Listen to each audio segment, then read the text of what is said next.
તો અમાસના દિવસે માત્ર એક ચપટી કાળા તલનો ઉપાય કરવાથી તમારું ભાગ્ય ચમકી જશે।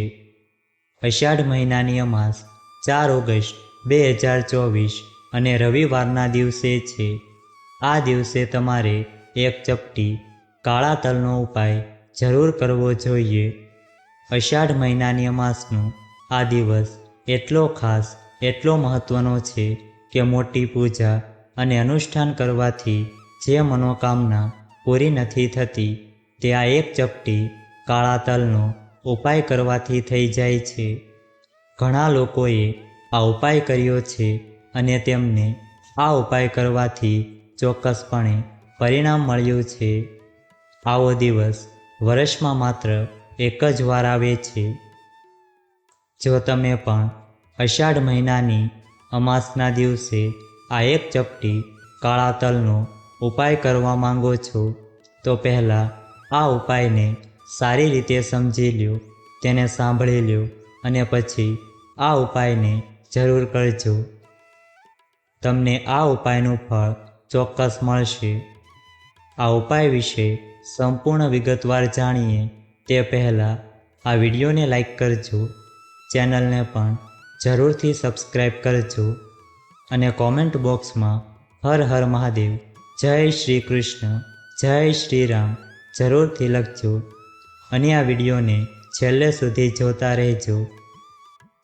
તો ચાલો હવે જાણીએ કે અષાઢ મહિનાની અમાસના દિવસે આ એક ચપટી કાળા તલનો ઉપાય કેવી રીતે કરવાનો છે, કોને કરવાનો છે અને ક્યારે કરવાનો છે, એટલે કે કયા સમયે કરવાનો છે। તો ચાલો હવે જાણીએ કે એક ચપટી કાળા તલનો આ ઉપાય કરવાનો સમય શું છે। તો એક ચપટી કાળા તલનો આ ઉપાય અષાઢ મહિનામાં અમાસના દિવસે એટલે કે રવિવારે સવારે કરવાનો છે। પરંતુ જો કોઈ કારણસર તમે સવારે આ ઉપાય કરી શકતા નથી, તમારે કામ માટે ક્યાંક જવું પડે છે અથવા તો કોઈ અન્ય કામના કારણે તમે આ ઉપાય કરી શકતા નથી, તો આ ઉપાય તમે સાંજના સમયે પણ કરી શકો છો।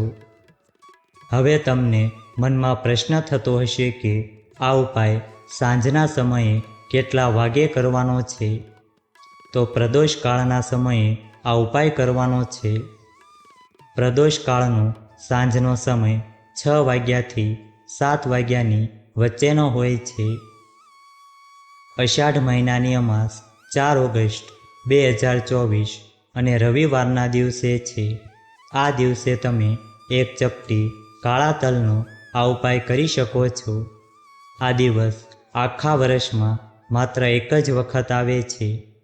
જ્યારે પણ તમને સવારે કે સાંજે સમય મળે ત્યારે તમે આ ઉપાય કરી શકો છો। તમને આ ઉપાયનું ફળ જરૂર મળશે। તો ચાલો હવે જાણીએ કે આ એક ચપટી કાળા તલનો ઉપાય કોને કરવાનો છે। તો એક ચપટી કાળા તલનો ઉપાય તમારી મનોકામના પૂર્ણ કરવા અને તમારા જીવનમાં દુઃખ અને સમસ્યાઓને દૂર કરવા માટે કરવામાં આવે છે। જે વ્યક્તિને પોતાની કોઈ પણ મનોકામના પૂર્ણ કરવી હોય તે આ ઉપાય કરી શકે છે। જો કોઈ પણ માતા કે બહેન પોતાના ઘરની સુખ અને શાંતિ માટે, ઘરમાં સુખ અને સમૃદ્ધિ વધારવા માટે આ ઉપાય કરવા માંગે છે તો ઘરની મોટી માતાઓ અને બહેનોએ ખાસ કરીને આ એક ચપટી કાળા તલનો ઉપાય કરવો જોઈએ। કારણ કે માતાઓ અને બહેનો ઘરની લક્ષ્મી છે અને જ્યારે ઘરની લક્ષ્મી કોઈ ખાસ ઉપાય કરે છે તો તેનું પરિણામ ખૂબ જ સારું આવે છે। પરંતુ પોતાની કોઈ પણ મનોકામના પૂર્ણ કરવા માટે આ ઉપાય કોઈ પણ વ્યક્તિ કરી શકે છે, પછી ભલે તે વૃદ્ધ હોય કે નાનો બાળક હોય। જે વ્યક્તિએ આ એક ચપટી કાળા તલનો ઉપાય કરવો હોય તેણે રવિવારે અમાસના દિવસે અવશ્ય કરવો જોઈએ, કારણ કે તેને આ ઉપાયનું પરિણામ ચોક્કસ મળે છે। અષાઢ મહિનાની અમાસનો દિવસ ખૂબ જ શુભ માનવામાં આવે છે, કારણ કે અષાઢ એક માત્ર એવો મહિનો છે જેમાં મહાદેવ અને શ્રી હરિવિષ્ણુ ભગવાનની એકસાથે પૂજા કરવામાં આવે છે. અને અમાસનો દિવસ એકમાત્ર એવો દિવસ છે કે આ દિવસે આપણે આપણા પૂર્વજોને પ્રસન્ન કરી શકીએ છીએ અને તેમને સંબંધિત ઉપાયો કરી શકીએ છીએ.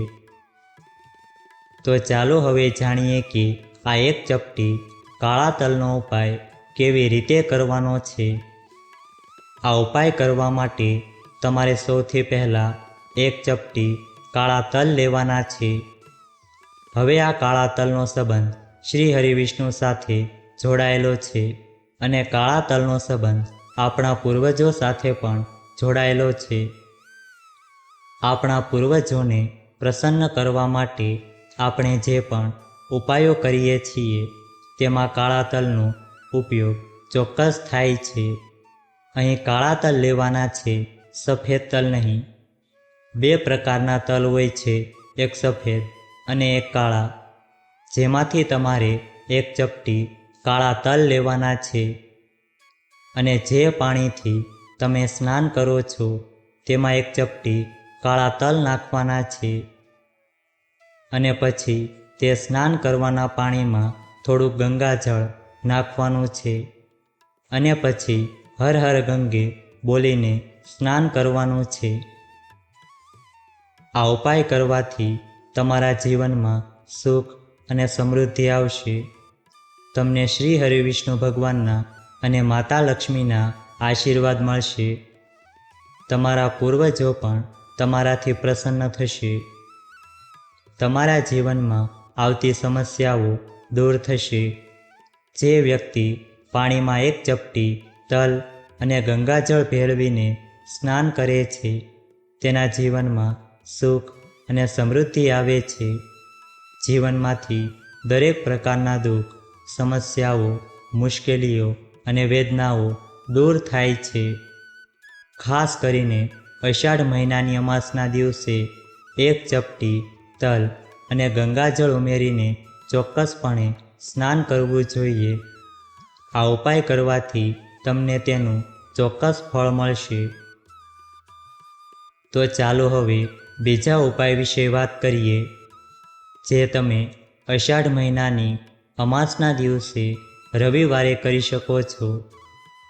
તમે તમારા પિતૃઓને પ્રસન્ન કરવા માટે આ ઉપાય કરી શકો છો. જ્યારે આપણા પિતૃઓ પ્રસન્ન હોય છે ત્યારે તે ઘરમાં હંમેશા સુખ અને સમૃદ્ધિ આવે છે. બાળકનું સ્વાસ્થ્ય પણ સારું રહે છે. ઘરના દરેક સભ્યોને દરેક કાર્યમાં સફળતા મળે છે. અમાસના દિવસે આપણા પૂર્વજોને પ્રસન્ન કરવા માટે શ્રેષ્ઠ વૃક્ષો એ 3 વૃક્ષો છે, જેમાં આપણા પૂર્વજોનો વાસ હોય છે. તેમાંથી એક પીપળાનું ઝાડ છે, જેમાં આપણા પૂર્વજોનો વાસ હોય છે. આ ઉપાય કરવા માટે તમારે એક પાણીનો લોટો લેવાનો છે. તેમાં પાણી નાખવાનું છે. તેની અંદર ખાંડના થોડાક દાણા અથવા તો ગોળ નાખવાનો છે. તમે આમાંથી કંઈ પણ નાખી શકો છો. હવે તમારે આ ગળ્યું પાણી લેવાનું છે.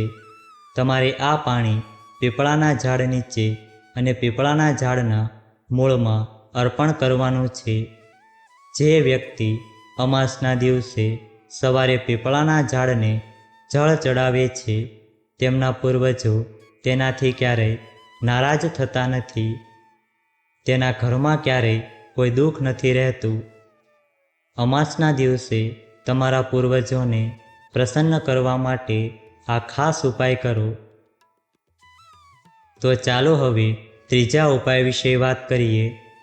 જો તમે અમાસના દિવસે આ ઉપાય કરો છો તો સમજી લો કે તમારા ઘરમાં ક્યારેય નકારાત્મક ઉર્જા નહીં આવે.